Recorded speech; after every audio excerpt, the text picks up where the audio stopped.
인간은 마이너스를 만들지만 하나님은 플러스를 연출하신다. 여러분 이 말에 동의하세요? 요셉의 삶을 보면 하나님이 주신 꿈을 요셉이 꾸지 않았다면 형들에게 미움을 받았을까요? 그리고 구덩이에 요셉이 빠졌을까요? 요셉 비극의 시작은 하나님으로부터 시작된 거죠. 뿐만 아니라 아버지가 채색 옷을 입혀주지 않았다면 형들이 요셉에게 분노할 이유가 없었죠. 어떻게 보면 요셉은 억울하죠. 하나님 때문에, 아버지 때문에 오늘 이 형들로부터 이렇게 미움을 받고 있다 그 말이에요. 여러분 5절 말씀해 보니까 이랬잖아요. 요셉이 꿈을 꾸고 자기 형들에게 말하며 그들이 그를 더욱 미워하였더라. 왜? 선한 일이, 축복으로 시작된 일이 종종 나에게 깊은 상처와 까닭없는 미움으로 돌아오게 될까? 혹시 여러분 삶 속에 이런 억울한 일은 없으셨는가 그 말이에요. 꿈이 축복의 시작인 줄 알았는데 그게 저주의 시작이었어요. 이런 모순이 어디 있습니까? 여러분 오늘 아버지가 심부름을 시키셨죠. 그래서 헤브론에서부터 저 세겜까지 약 100km라 그랬습니다. 저는 저 거리를 달려보았습니다. 만만한 거리가 아닙니다. 세겜까지 갔는데 형을 못 찾으니까 또 도단까지 17살 된 청년이 홀로 저기를 걸어갔다.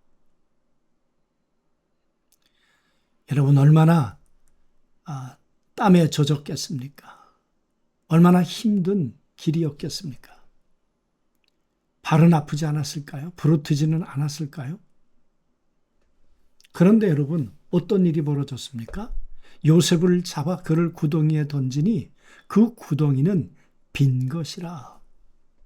여러분 이 구덩이라고 하는 것은 우기 때 물을 담아두는 물탱크죠. 시스턴이라고. 근데 구덩이가 비었다는 이야기는 지금이 건기란 말입니다. 아마 7, 8월쯤 되었겠죠. 그 속에 물이 없었더라. 여러분 얼마나 인간이 악합니까? 동생을 그 물탱크에다가 집어넣고 웅덩이에 집어넣고 여러분 그 웅덩이를 스올, 지옥이라고도 말합니다. 음부라고도 말합니다. 동생을 음부에 집어넣고 그들은 앉아서 음식을 먹었다. 음식 먹는 소리, 먹으면서 떠드는 소리, 맛있다, 배부르다. 그런 소리를 요셉은 다 들었을 것입니다. 얼마나 그게 상처였겠습니까? 얼마나 그게 아픔이었겠는가 그 말이. 버림받은 상처. 꿈이 무덤에 갇혀버린 거죠. 내일은 혼돈에 빠져버린 것이고 생명이 사라진 자리 아니겠습니까? 자신의 울부짖음이 공허한 메아리로 그 웅덩이 안에서 들어오지 않았겠어요? 하나님 어디 계신가? 내 꿈은 끝난 것인가? 왜 형들은 나를 버리는가? 그런데 여러분, 웅덩이 밖에서는 파티를 벌이고 있다?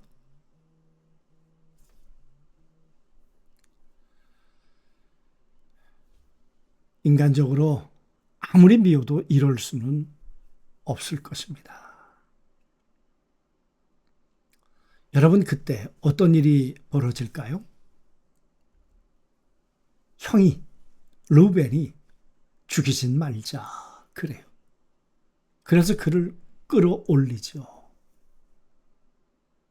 그래서 생명은 건졌습니다. 그런데 여러분 어떤 일이 벌어졌습니까? 그때 미디안 사람 상인들이 지나가고 있는지라. 여기서 그때란 말이 그리고 그때 와우라는 접속사입니다. 오늘 이 37장에 보면 계속해서 그리고 그때 그리고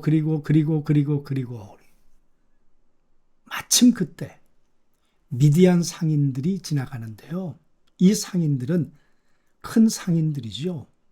애굽의 보디발의 집을 상대할 만큼 그저 하찮은 고물장수가 아니었단 말이죠. 여러분 한번 생각해 보십시오. 그때 마침 이 상인들이 지나가도록 하신 분이 누구실까요? 그들을 통해 애굽까지 내려가게 하신 이가 누구실까요? 보디발의 집에 노예로 들어가게 하신 이가 누구시겠는가 그 말이에요. 모든 것이 끝났다고 생각한 절망의 순간 가운데서 끊어진 길을 다시 이어내시는 보이지 않는 신실한 손길. 여러분, 그런 손길을 경험하신 적 있습니까? 그리고 그때 사람을 만났는데, 사람이 내 삶 속에 틈입해 들어오셨는데 지나고 보니까 하나님께서 행하신 손길이었다. 하나님이 루벤과 그리고 유다의 생각을 바꾸셨죠. 여러분, 우연이 아니라 하나님의 타이밍이 절묘하게 맞아 들어가는 순간이었겠죠. 요셉은 어쩌면 그 순간 공포에 질려서 꿈을 잃어버렸는지 모르지만 하나님은 요셉 안에 있는 어쩌면 웅덩이 안에 갇힌 것 같은 내일이 없어 보이는 그 웅덩이 안에서도 하나님은 요셉에게 심겨주었던 꿈을 포기하지 않으십니다. 형들은 채색 옷을 벗겨서 갈갈이 찍 찢었는지 모릅니다. 그러나 요셉 안에 있었던 하나님의 꿈을 찢지는 못했다 그 말이에요. 하나님의 계획을 빼앗을 수는 없었던 거죠.